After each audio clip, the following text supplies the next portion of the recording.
Okay, let's go. Number 1. The Yonaguni Monument. You are Kihachiro Aratake, a dive instructor from Yonaguni Island, Japan's westernmost point. The year is 1986, and you are 80 feet below the surface of the East China Sea, checking conditions near the island's southern coast. The current here runs hard enough that most recreational divers avoid the area entirely. You round an underwater cliff face and stop moving. What you are looking at is not a cliff. It is a series of perfectly horizontal stone terraces, stacked like stairs, each level cut at right angles, each step identical in height. The terraces descend 90 feet from the summit to the base. No reef looks like this. No erosion pattern produces this. You pull out your dive knife and scrape the stone. Flat, solid, deliberate. You have just found something that will divide the scientific community for the next 4 decades, and that the Japanese government will quietly refuse to explain for just as long. The Yonaguni Monument is a massive underwater rock formation located roughly 330 feet off the southern coast of Yonaguni Island in Okinawa Prefecture. It sits at depths between 15 and 90 feet, and measures roughly 500 feet long, 130 feet wide, and 90 feet tall, approximately the footprint of a large city block. Since its discovery, geologists and archaeologists have argued fiercely about its origins. The Japanese government has declined to enter the argument at all. Here is where it gets strange. The structure shows features that natural rock formations do not produce. Right-angle corners appear across multiple terraced levels. The step heights are uniform to within inches over the entire structure. A trench runs along one side for over 100 feet in a line too straight to be accidental. There are what appear to be drill holes bored into the rock surface. A secondary formation nearby shows a carved face with identifiable eye sockets and proportional geometry. Masaaki Kimura, a marine geologist at the University of the Ryukyus who has dived the site more than 100 times, concluded the monument is man-made and estimated its construction at between 5,000 and 10,000 years ago. If the higher estimate is correct, the monument was last above water roughly 10,000 years ago, before the end of the last ice age, before the invention of writing, before what we call civilization existed anywhere on Earth. The mainstream explanation is geological.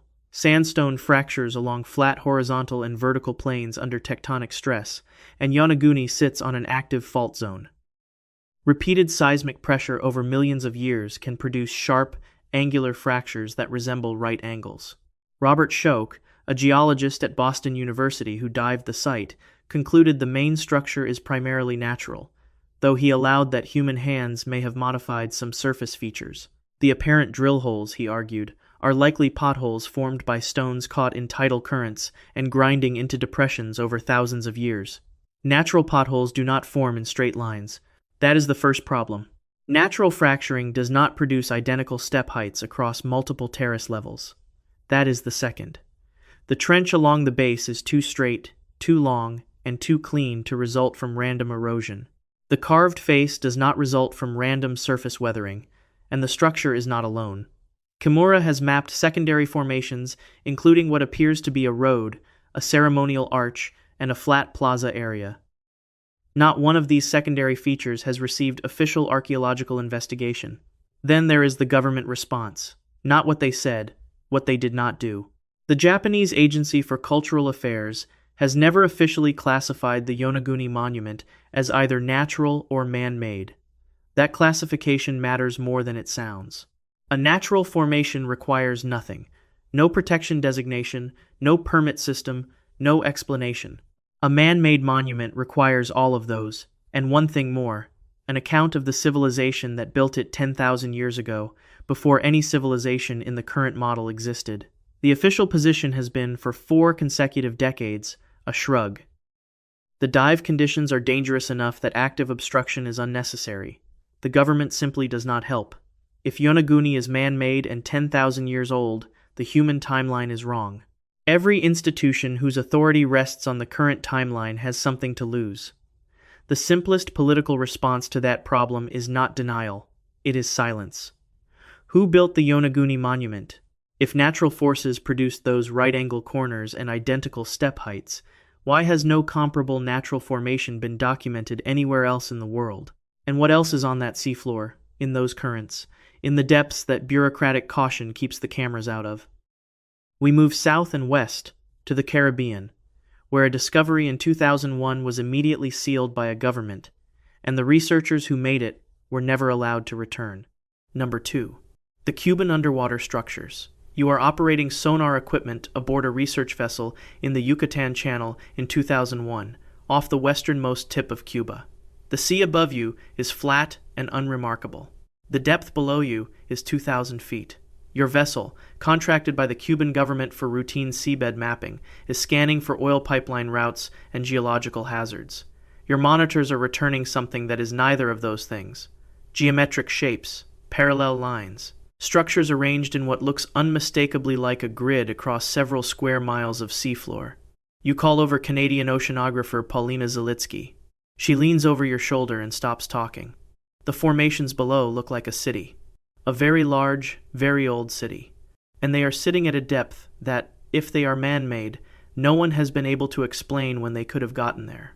The discovery was made by Paulina Zalitsky and Paul Weinsweg, co-owners of Advanced Digital Communications, a Canadian company contracted by the Cuban government to conduct deep-water surveys around the island's coastline. Their sonar equipment identified a collection of geometric formations distributed across approximately 7.7 square miles of seafloor off the Guanahacoibes Peninsula at Cuba's western tip. The following year, they returned with an underwater robot equipped with lights and cameras. The video footage showed symmetrical structures, formations resembling stepped pyramids, and what appeared to be roadways running between them. Some of the structures rose approximately 60 feet from the seafloor. The material composing them was identified as granite. Granite does not naturally occur on that section of the seafloor. The depth is the central problem. Post-Ice Age sea level rise accounts for a maximum of 400 feet worldwide. The Cuban structures sit at 2,000 feet. For them to have been above water and then submerged by rising seas, they would need to have been built when ocean levels were 2,000 feet lower than they are today. The last time ocean levels were that low was somewhere between 50,000 and 80,000 years ago, well before anatomically modern humans were constructing anything at scale. Unless catastrophic seismic activity dropped this section of seafloor rapidly, which is geologically possible along the Cuban plate, the structures cannot be explained using the current model of human prehistory. Either they are natural formations, or something happened to them that rewrites the timeline entirely. Zalitsky and Weinsweg presented their sonar data and camera footage to the Geological Survey of Canada and the Cuban Academy of Sciences. Initial responses were cautious but serious. A further expedition was being organized. Multiple institutions expressed interest in independent analysis. Then the Cuban government terminated the foreign research contract. All independent access to the site was revoked. The sonar data and the camera footage from 2001 and 2002 remain the only publicly available documentation of the structures. No independent scientific investigation has been permitted since the contract ended. The mainstream explanation is geological. The geometric appearance of the formations results from natural volcanic and seismic processes. The apparent city grid is pattern recognition in random variation, the same cognitive tendency that finds faces in clouds. Cuba's decision to cancel the foreign contract, the argument goes, is not suppression. It is a sovereign government declining to renew an agreement with a private foreign company. That is ordinary bureaucratic behavior. Nothing more. But granite does not naturally occur on that section of the seafloor. And pattern recognition in random variation explains seeing a face in a single rock formation. It does not explain a coherent grid arrangement distributed consistently across 7.7 square miles. Cuba has significant interest in offshore hydrocarbons. A geological survey finding commercially relevant formations would have every reason to continue. The only economic reason to stop a geological survey is if it found something whose implications Cuba preferred to leave unaddressed. What those implications might be reaches into uncomfortable territory. The Caribbean shelf was significantly above sea level during the last ice age. Indigenous oral traditions across the Caribbean describe periods when the islands were larger, when land masses connected what are now separated islands, when civilizations occupied territory that the sea later swallowed. If a civilization existed on the pre-glacial Caribbean shelf capable of building large stone structures, the post-glacial flood would have covered almost every trace. Almost. Except for anything already on the deep shelf, already near the edge of the abyss. The Cuban structures sit exactly where a coastal city would have stood if the island of Cuba were several times its current size. Are those formations man-made? No independent scientist has been permitted close enough to confirm or deny it. Why did Cuba terminate access immediately after video footage was captured? And why has no subsequent official Cuban investigation been announced? What was in the preliminary sonar profiles that made a government, with strong financial incentive to map its offshore geology, decide that this particular area should stop being mapped? And what was built at that location, at a depth that challenges every assumption about when humans were capable of building anything at all? From the depths off Cuba we move east, to a discovery made the same year by a government that celebrated its findings publicly and then went completely silent. Number 3. The Gulf of Khambhat. You are a marine technician aboard an Indian government research vessel in 2001, running a routine pollution survey in the Gulf of Khambhat, off the coast of Gujarat on India's western edge. The survey uses side-scan sonar to map sediment disruption and industrial runoff. You are not looking for cities.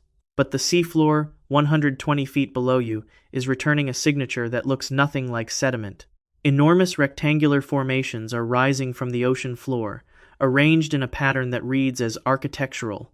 They extend for miles in both directions. You check the equipment. You check your position. You run the scan again. The image does not change. Beneath you appear to be the ruins of a drowned settlement the size of a modern city, sitting 25 miles off the Gujarat coast, and if the carbon dates turn out to be accurate, it has been there for approximately 9,500 years. 5,000 years before the oldest city in Mesopotamia. 5,000 years before anyone was supposed to be building cities anywhere. The announcement came in January 2002. India's National Institute of Ocean Technology officially reported that side-scan sonar surveys had identified a massive submerged site in the Gulf of Khambhat. The site appeared to contain the ruins of a large settlement, covering approximately 5 miles long by 2 miles wide, sitting 120 feet below the surface. Survey teams recovered more than 2,000 artifacts by dredging, including worked stone tools, pottery shards, fossilized wood, human bone fragments, and what appeared to be large foundation stones. A piece of wood recovered from the area was submitted for carbon dating. It came back at approximately 9,500 years old. That places the settlement at roughly 7,500 BCE. That date dismantles the accepted timeline in a specific way. The earliest confirmed Mesopotamian cities date to roughly 4000 BCE. The Indus Valley Civilization, which produced the planned cities of Mohenjo-Daro and Harappa, dates to roughly 2600 BCE. A settled urban site at 7500 BCE predates Mesopotamia by 3,500 years and predates the Indus Valley by nearly 5,000 years. It would make India's western coast the location of the oldest known urban civilization in recorded human history. Science Minister Murli Manohar Joshi made a public announcement calling the discovery a major national achievement. India, the government said, had found something extraordinary. And then nothing happened. No official excavation was authorized. No second carbon dating was conducted under controlled conditions. No independent research teams were granted access to the site or to the recovered artifacts. No follow-up sonar survey was commissioned. The investigation the government had publicly celebrated as a breakthrough simply stopped. The science minister moved to other priorities. The institute moved on. The site sat under 120 feet of water, as it had for 9,500 years, and no authorized team went back. The mainstream scientific response was skeptical and, in isolation, fair. Sonar readings are inherently ambiguous. Geological formations along the Gujarat seabed can produce signatures that resemble rectangular structures. The artifacts recovered by dredging, critics argued, were almost certainly debris washed into the Gulf from the Baiae River over thousands of years, not in situ material. The single carbon date established the age of one piece of wood, not the age of the city. These criticisms are technically valid. They all have one straightforward resolution: dig, do controlled excavations, do more carbon dating, send divers to photograph the structures directly. That is what archaeology exists to do. Not one of those steps was taken. A government with the resources to commission a sonar survey, hire a vessel, recover more than 2,000 artifacts, process a carbon date, and hold a national press conference somehow could not authorize a dive to resolve the ambiguity. The logic does not hold. The silence is not neutral. After a celebrated public announcement, silence requires a decision. Someone made the decision to stop, and that decision has never been publicly explained or attributed. The political calculation is not difficult to reconstruct. If confirmed as a genuine urban settlement from 7500 BCE, the site could validate ancient Vedic texts that describe sunken cities and catastrophic floods, scriptures dismissed as mythology, but that may record actual events. That validation would be politically powerful in ways that embarrass secular academic institutions. At the same time, it disrupts decades of academic consensus on the origins of Indian civilization. Confirmation carries political risk from one direction. Deeper investigation carries it from another. Managed inaction avoids both. The Sanskrit scriptures, including the Puranas and the Mahabharata, contain detailed accounts of cities swallowed by the sea, categorized as religious narrative rather than historical record. A carbon-dated urban settlement at 7500 BCE begins to look less like mythology and more like 9,500 years of cultural memory preserved in religious text. The ancient world keeps records in stranger containers than the ones we expect. Who made the decision to stop investigating after the January 2002 announcement? Where are the 2,000-plus recovered artifacts now, and has any institution outside the National Institute examined them independently? Why did a government that publicly framed this discovery as a national achievement immediately cease the investigation that would confirm or refute what it had announced to the world? From Gujarat we cross the Arabian Sea and travel north through the Mediterranean to an ancient city discovered off Israel's coast, a settlement so sophisticated and so old that its full implications for the human timeline have never been publicly released. Number 4. Atlit Yam. You are Ehud Galilee, a marine archaeologist with the Israel Antiquities Authority, running routine survey dives off the coast of Atlit in 1984. Atlit is a small town south of Haifa on Israel's Mediterranean coast. The water here is shallow and clear, and you are mapping seafloor geography when the sonar returns an unusual pattern. You descend to confirm it. Stone walls, a paved surface. What appears to be a well, its stone lining intact, its mouth sealed by sediment. Then another well. Then a third. And then, arranged in an oval around a freshwater spring on the seafloor, 7 large standing stones bearing cup marks carved into their surfaces. The site is between 8,000 and 9,000 years old. It contains the oldest known freshwater wells in human history. Its stone circle predates Stonehenge by roughly 5,000 years. Among the human remains buried there is the oldest confirmed case of tuberculosis in the human record. The Israel Antiquities Authority controls all access. The site requires special permits to approach. No independent scientific diving is permitted. Atlit Yam sits between roughly 650 and 2,950 feet offshore from the town of Atlit, at depths between 25 and 40 feet in the eastern Mediterranean off Israel's Carmel coast. The site covers approximately 40,000 square yards. When Galilee's team began systematic excavation in the years following the discovery, they documented stone-built rectangular structures, courtyards, and planned street alignments suggesting a degree of urban urbanization not typically associated with Neolithic settlements. The site contains storage pits with preserved plant and animal remains, grinding stones and tools indicating both farming and fishing.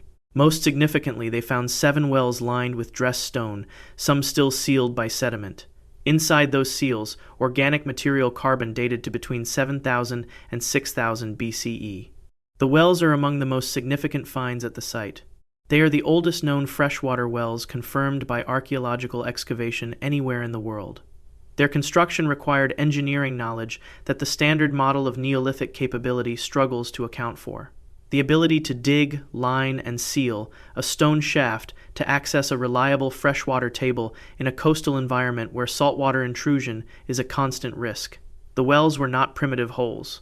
They were engineered structures with drainage management, built by a population that, according to conventional understanding, should have been semi-nomadic foragers without the organizational infrastructure to build permanent water supply systems. The stone circle is harder to dismiss.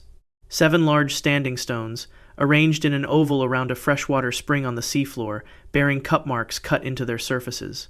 It predates Stonehenge by roughly 5,000 years and predates every other known megalithic ceremonial structure on record.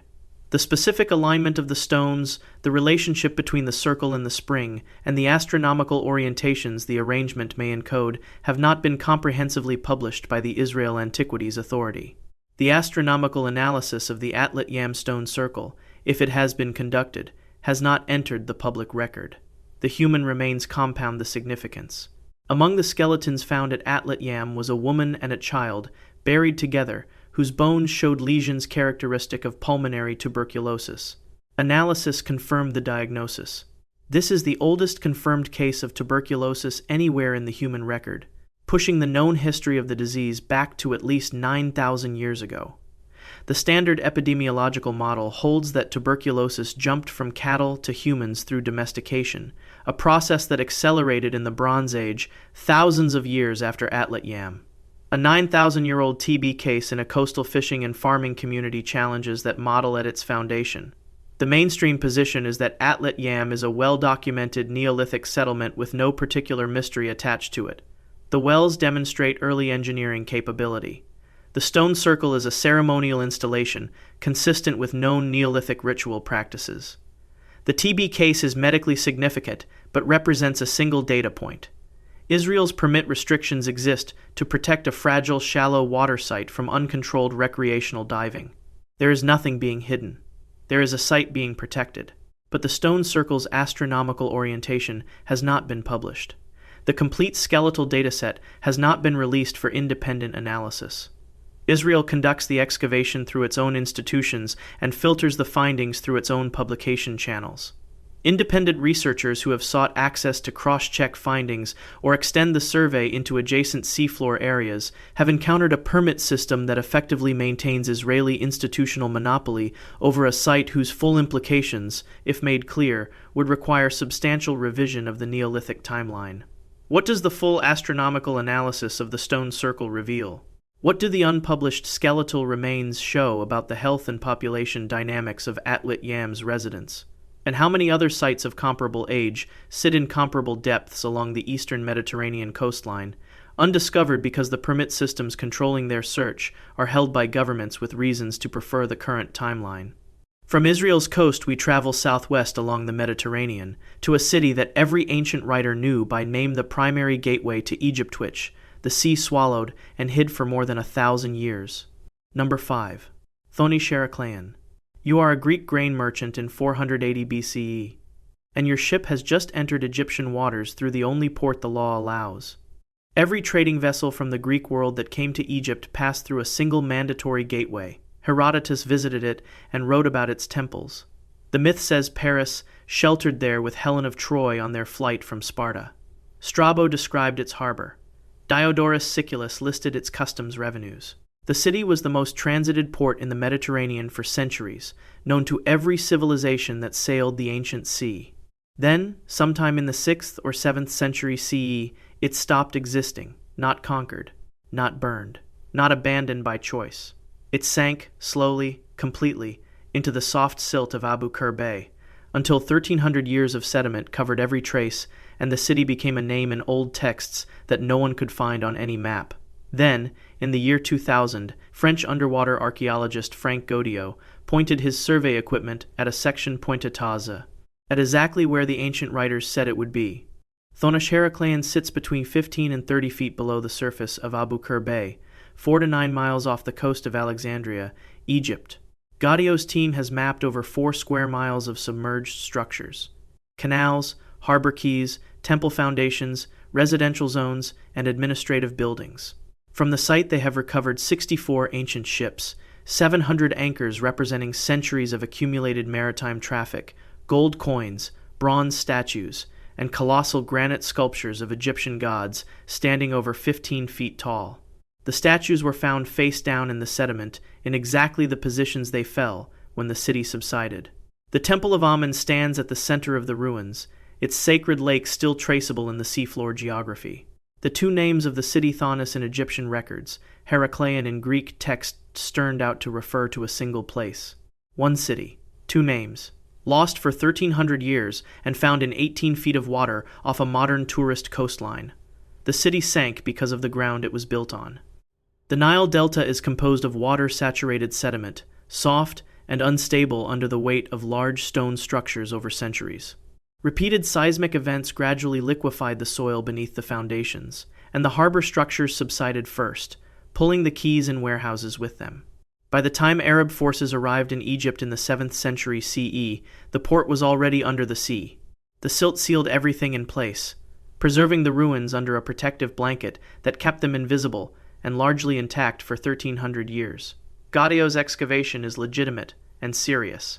His organization operates with the cooperation of Egypt's Ministry of Antiquities and publishes major findings in peer-reviewed literature.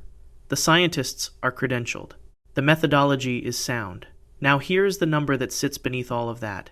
In more than 20 years of work, Gaudios's team has excavated approximately 3% of the site. The remaining 97% 4 square miles, containing unexcavated temple interiors, residential neighborhoods, storage facilities, and administrative buildings has never been touched. The Egyptian Ministry of Antiquities issues a single exclusive research permit for this site. No independent archaeological institution may investigate any portion of it. Ancient Egyptian temples did not exist only for religious ceremony. They were administrative centers, financial institutions, and archives. A temple of Amun, operating at Egypt's primary entry port for all foreign commerce, would have maintained systematic records for centuries. Trade agreements, taxation accounts, diplomatic correspondence, logs of significant visitors. Egyptian priests sealed their most critical documents in waterproof containers placed in sealed chambers, designed to survive into future ages. If those chambers survived the city's submersion intact, and the silt that preserved the face-down granite statues exactly where they fell would have preserved sealed stone rooms just as completely. They sit somewhere in the 97%. What those archives might contain matters enormously. Ancient writers including Herodotus describe commercial and diplomatic arrangements in Egypt that Egyptian official texts from the same periods do not confirm. Historians have debated these discrepancies for centuries without resolution. A temple archive at the primary entry port of Egypt, recording who actually passed through, what was actually taxed, what agreements were actually struck over several hundred years of operation, would either confirm or contradict centuries of contested scholarship. Egypt has not created the conditions in which anyone outside Gaudios's team can find out which. The official justification for the single permit structure is coherent. Multiple independent teams working simultaneously on a sediment-covered seafloor destroy the stratigraphic context that makes artifacts meaningful. Coordination prevents duplication. These arguments are legitimate. But 3% in 20 years, across a 4-square-mile site, under one exclusive permit, means the remaining 97% will take several hundred years at the current rate. That is not a protection strategy. It is a timeline that guarantees no living person will ever know what is in the unexcavated sections. What visitors to Thonis-Heracleion are recorded in those temple archives that Egypt has not chosen to share. What sits in the sealed chambers of that sunken temple complex, preserved by the same silt that held the granite statues face down in exactly the positions they fell, waiting in the 97% that no independent researcher has ever been permitted to examine? From Egypt's sealed waters we travel east to India, where a government refuses independent investigation of an underwater city that ancient scripture describes in precise architectural detail. Number 6. Dwarka. In the Mahabharata, one of the oldest extended literary texts in human history, there is a city built at the edge of the sea. Krishna builds it. He commands the ocean to yield ground, and on that reclaimed land he raises a city of 900,000 royal palaces, walls of gold and iron, and streets wide enough for elephants to pass in opposite directions. The city is called Dwarka. When Krishna dies, the Mahabharata says the sea reclaims it, that the ocean rises and swallows the city whole, returning it to the water from which it was made. The text was compiled between 400 BCE and 400 CE, though the oral tradition it records is older still. Historians classified it as religious narrative, myth, sacred story. Then India's Marine Archaeology Center sent divers into the waters off the Gujarat coast, and the story was under their feet. The Archaeological Survey of India's Marine Archaeology Center began systematic underwater surveys off the coast of modern Dwarka city in Gujarat in 1983. Modern Dwarka is one of Hinduism's 7 sacred cities, visited by millions of pilgrims each year. Early surveys in 1988 identified stone structures and architectural remains in the shallow waters adjacent to the modern city. Between 2000 and 2001, the survey team pushed approximately 9 miles offshore, where sonar equipment identified extensive structures at depths around 70 feet. What they found included dressed sandstone walls, stone anchor stocks of the type used by Bronze Age vessels, and architectural remains consistent with a planned settlement of considerable size. Materials recovered and carbon-dated placed several elements at approximately 1500 BCE, consistent with the late Bronze Age. But the acoustic anomalies detected by sonar extended far beyond the dived areas. The signatures continued for several miles in multiple directions from the explored zones, suggesting a settlement much larger than what the limited dive program had covered. These acoustic profiles were documented in internal government reports. They were not published in any peer-reviewed journal or public summary. They exist in government files. Here is where the government's response becomes impossible to square with ordinary institutional logic. Confirming that an offshore ruin is the actual Dwarka described in the Mahabharata would be one of the most significant archaeological announcements in Indian history. It would give physical evidence to scripture. It would validate ancient religious tradition with modern scientific dating. That should produce overwhelming political motivation to investigate fully, to confirm, to announce. Instead, a proposal for extended offshore surveys developed in 2005 and renewed in 2007 was not funded and did not proceed. Applications from Indian universities and foreign institutions for independent research permits encounter processing delays measured in years and outcomes that frequently end in denial. The mainstream archaeological position is that the structures off Dwarka represent a genuine Bronze Age coastal settlement, a harbor town gradually submerged by post-Ice Age sea level changes. The anchor stocks confirm maritime activity. The connection to the Mahabharata's Dwarka is considered unproven, almost certainly a case of religious tradition, finding spiritual significance in an ordinary archaeological site. But the anchor stocks do not fit the ordinary harbor interpretation. The Marine Archaeology Center documented more than 200 large stone anchor stocks in the waters off Dwarka during their survey years. A typical Bronze Age harbor, even a busy one operating over centuries, accumulates dozens of such stocks. More than 200, concentrated in a defined offshore zone, implies a port of extraordinary size and duration. That scale is consistent with the Mahabharata's description of Dwarka as a dominant maritime civilization. The anchor stocks alone make the mainstream framing inadequate. The political double bind that freezes the investigation operates from both sides simultaneously. If the ruins are confirmed as the Mahabharata's Dwarka, it validates specific religious claims in ways the academic community finds deeply uncomfortable. Simultaneously, if the site proves large enough or old enough to challenge the standard model of South Asian prehistory, it disrupts decades of scholarly consensus. Each direction of inquiry carries institutional risk. Deliberate inaction is the outcome that minimizes exposure for all parties involved. The site sits. The files stay in government archives. What do the acoustic anomalies show in the miles of offshore seafloor the dive program never reached? Why did the government that publicly celebrated the Gulf of Khambhat city in 2002 decline to fund further investigation of the Dwarka ruins 3 years later? And what are the full dimensions of the city that the ancient text described and the acoustic mapping has begun, very quietly, to trace? From India's sacred underwater ruins, we move to Greece, where the oldest known submerged city sits in 13 feet of clear water that a child could snorkel over and has been locked from independent research for more than half a century. Number 7. Pavlopetri. Nicholas Fleming was 27 years old in 1967 and swimming alone off the coast of Laconia in southern Greece, in the bay near the village of Elefonisos, doing oceanographic fieldwork. The water was 13 feet deep and clear straight to the bottom. What he saw beneath him did not look like a reef. The shapes were too regular.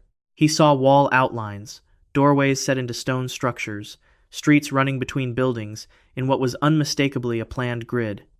He dove, he measured, he documented. He had found a 5,000-year-old city in 13 feet of water, perfectly visible from the surface, off a beach that local fishermen had been working for generations. Not one of them had thought to report that the stones beneath them were arranged like city blocks. The city had been hiding in plain sight. Pavlopetri sits in the Bay of Vatika, off the southern Peloponnese coast of Greece, at depths between 9 and 13 feet. The site covers approximately 108,000 square yards, the equivalent of 15 American football fields. Comprehensive digital mapping conducted in 2009 by a University of Nottingham team identified at least 15 separate building complexes, a large open square, a street network, courtyards, storage compartments, and an area of rectangular burial compartments. Pottery recovered from the site dates occupation to at least 2800 BCE, placing Pavlopetri in the early Bronze Age. The city was occupied continuously for approximately 2,000 years, until around 1100 BCE. It predated Mycenae, predated the Minoan palaces at their height, and predated the Trojan War by a full 1,000 years. It is the oldest known urban site found fully submerged underwater anywhere on Earth. The 2009 Nottingham mapping revealed something the original 1967 survey had not captured: a set of additional structures on the northern edge of the site that extended the city well beyond previously documented boundaries. These northern structures had not been excavated or even formally photographed at seafloor level. The mapping team noted them in published literature and described them in general terms. That is where the published description ends. The northern structures remain unexcavated. They sit outside the existing permit area. And then there is the building in the center. Larger than surrounding structures, built with more substantial stonework, it has been identified in the mapping records as a possible administrative or religious complex. It has been photographed from above. It has been digitally modeled as an exterior shell. Its interior has never been opened. What is inside that building has not been determined. The researchers who identified it in published literature have noted its dimensions and tentatively proposed its function. They have not gone inside. No one has. The Greek Central Archaeological Council requires permits for all scientific diving at Pavlopetri. The rationale is legitimate in principle. The site sits in 13 feet of water that recreational snorkelers pass through on calm summer days. Amateur interference in sites this shallow is a genuine archaeological risk. The permit system is the barrier between the city and irreversible damage by well-meaning tourists. All of this is true and reasonable. The practical consequence is that 55 years after Fleming's discovery, the northern extension has never been examined, the large central building has never been opened, and the bureaucratic pace of Greek antiquities permitting has made this state of affairs permanent. The historical stakes behind those unexamined sections are not trivial. In 1956, a cache of clay tablets bearing Linear B script was found in the Laconian region near Pavlopetri. Linear B is the early Greek syllabic writing system used for administrative record-keeping, inventories, tribute lists, personnel rosters, property accounts. The archive that produced those tablets had a physical home somewhere. The large, substantially built central structure at Pavlopetri, sitting at the center of a city occupied for 2,000 years by the civilization that used Linear B, is a candidate. It has not been opened. The Laconian coast before the Dorian Greeks arrived had 2,000 years of occupation by an earlier Bronze Age population. Pavlopetri was their city. A city of that duration and apparent organizational sophistication keeps records. Records of that era in the Aegean are kept on clay tablets in sealed buildings. The sealed building is at Pavlopetri. The permits to open it have not arrived. What is inside the large central structure that the mapping program documented as an exterior shell and left unopened? Are there Linear B archives preserved somewhere in the unexcavated 90% of this site, containing administrative records from a civilization that occupied this coast 1,000 years before Sparta existed? We move from Greece's oldest sunken city to Italy's most decadent one, where the private chambers of Roman emperors and the sealed rooms of the ancient world's most exclusive resort have been sitting in 20 feet of warm Mediterranean water for 1,500 years, and where Italy has ensured that only its own institutions will decide what gets opened. Number 8. Baiae. You are standing on the deck of a pleasure barge in the Bay of Naples in the summer of 37 CE.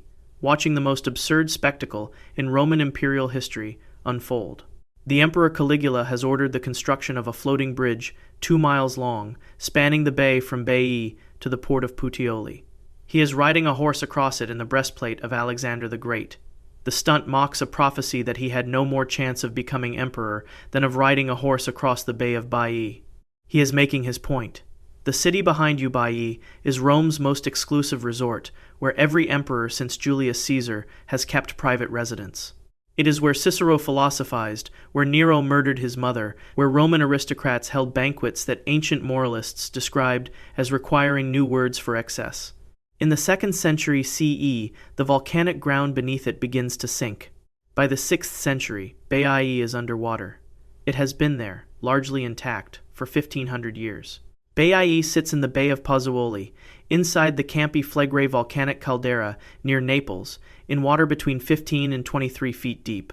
The city subsided due to bradysism, the slow process of ground inflation and deflation caused by magma movement beneath the Campi Flegrei supervolcano. As the ground settled, structures did not collapse violently. They tilted and sank intact. Streets, villa floors, baths, and colonnades remain largely in position on the seafloor. Mosaic floors still show their original patterns.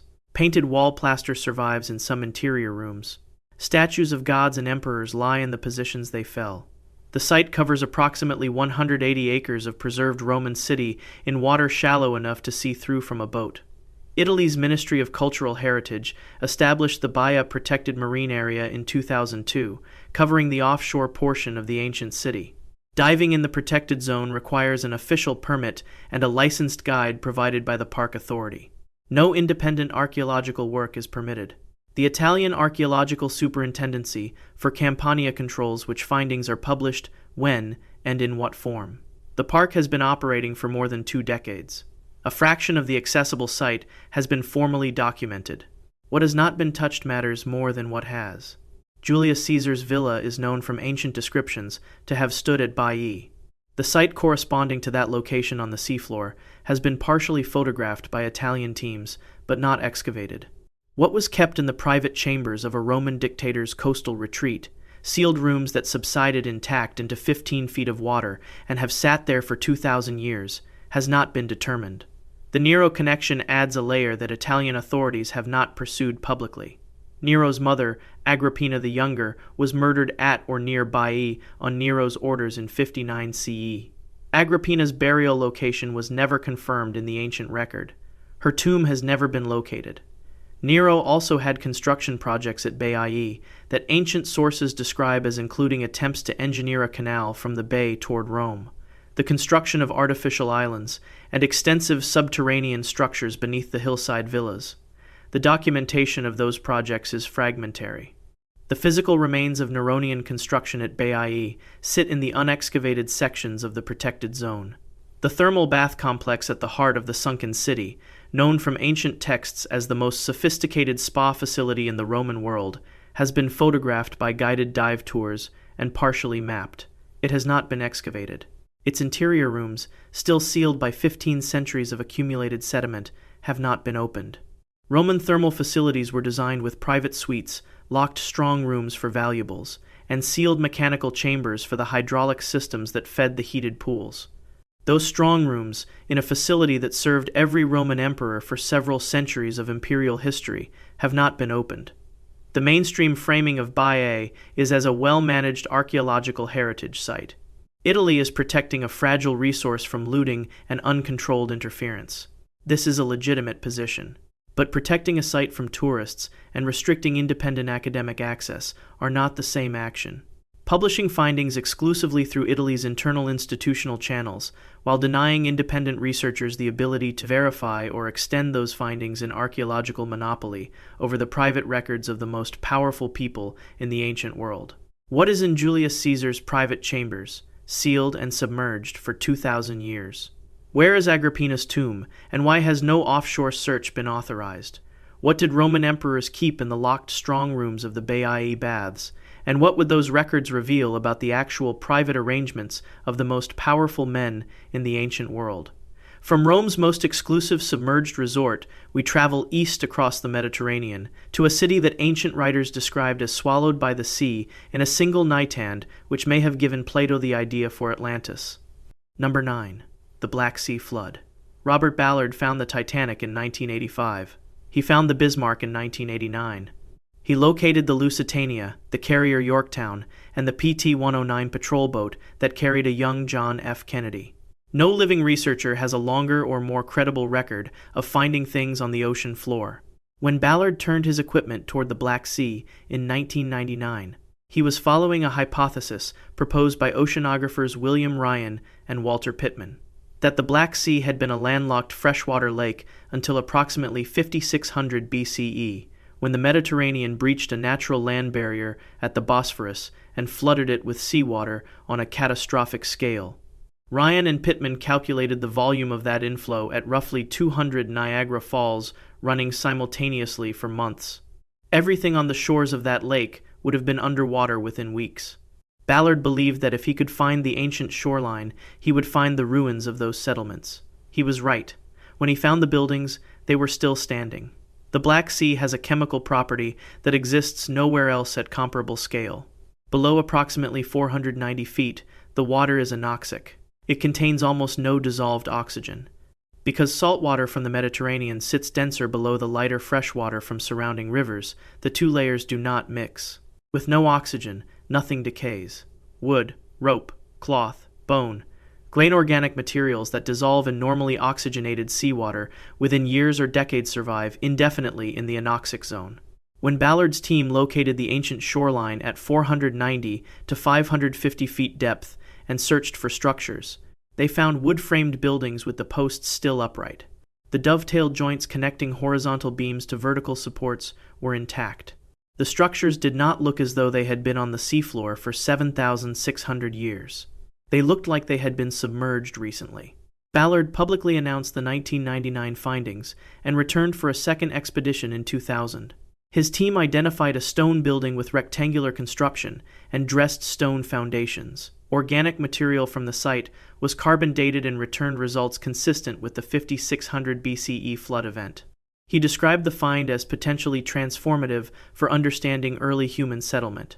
And then systematic access to the sites he had identified became complicated. The Black Sea is bordered by 6 nations: Turkey, Bulgaria, Romania, Ukraine, Russia, and Georgia. The most significant sites fall in Turkish-controlled waters. Turkey has not granted systematic independent research access to those zones. Bulgaria conducted limited follow-up surveys and designated specific sites as restricted.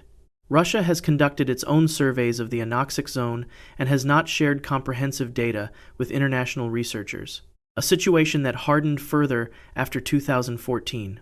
The 6-nation jurisdiction problem is not one restriction. It is 6 simultaneous restrictions layered on top of each other, covering the most perfectly preserved ancient world on Earth. Ryan and Pittman's hypothesis carries political weight that explains much of the access difficulty. Their book, published in 1997 and titled Noah's Flood, proposed that the Black Sea catastrophe was the historical event behind the biblical flood narrative, the Mesopotamian epic of Gilgamesh, and parallel flood myths from dozens of cultures. If submerged settlements of sufficient scale exist on the ancient Black Sea shoreline, their discovery would constitute physical confirmation that the flood narratives of multiple major religious traditions are based on a real catastrophic event. That finding has political implications no government above those waters has volunteered to manage. The preservation conditions make the stakes concrete in a way that no other submerged site can match. In the anoxic deep of the Black Sea, the buildings do not just survive an outline. The wood survives. The rope that lashed the roof beams together survives. The clay pots survive with their contents inside. If documents were written on organic material and sealed in stone chambers, they are still readable. The Black Sea floor below 490 feet is the most complete physical archive of the ancient world that exists anywhere on Earth.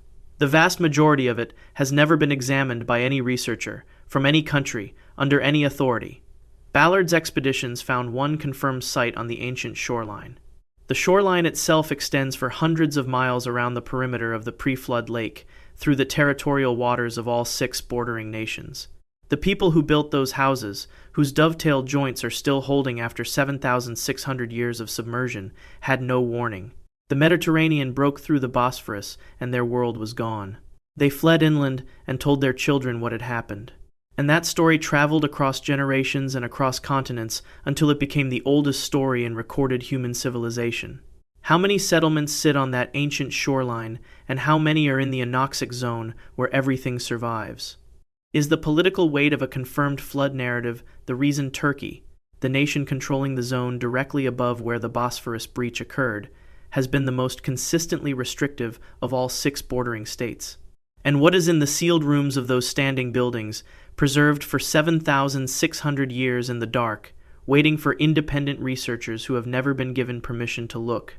From the oldest flood in human memory, we travel south to the Corinthian Gulf, where a city documented in precise detail by ancient writers was swallowed by the sea in a single night, and where one of the largest bronze statues ever described in the ancient world has been missing on the seafloor for more than 2,000 years. Number 10. Helike. In the winter of 373 BCE, the city of Helike disappeared. There was no siege, no conquest, no gradual abandonment. An earthquake struck one night, followed immediately by a tsunami that poured across the coastal plain and covered the city completely. In the morning, the most important religious city on the Corinthian Gulf was gone. Ships that had been anchored in the harbor were reportedly found tangled in the ruins underwater. The bronze statue of Poseidon, Helike's patron god, was described as still visible beneath the waves for generations afterward, large enough to snag fishing nets passing overhead.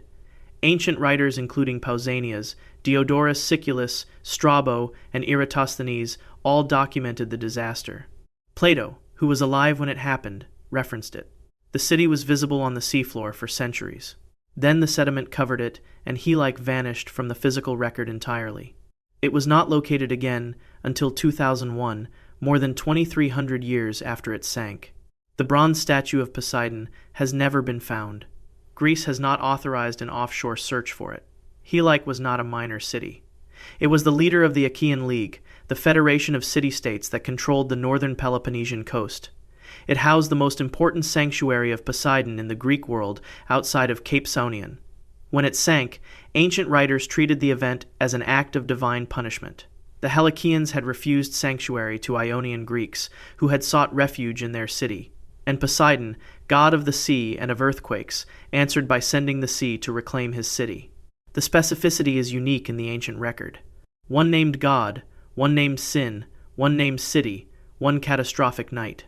No other ancient city has a sinking story this precisely documented in sources this credible. The search for Helike occupied most of the 20th century.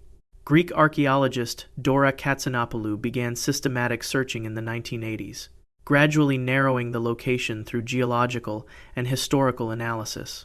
In 2001, her team found what they were looking for roughly 2/3 of a mile inland from the current coastline, buried under several feet of sediment and river alluvium.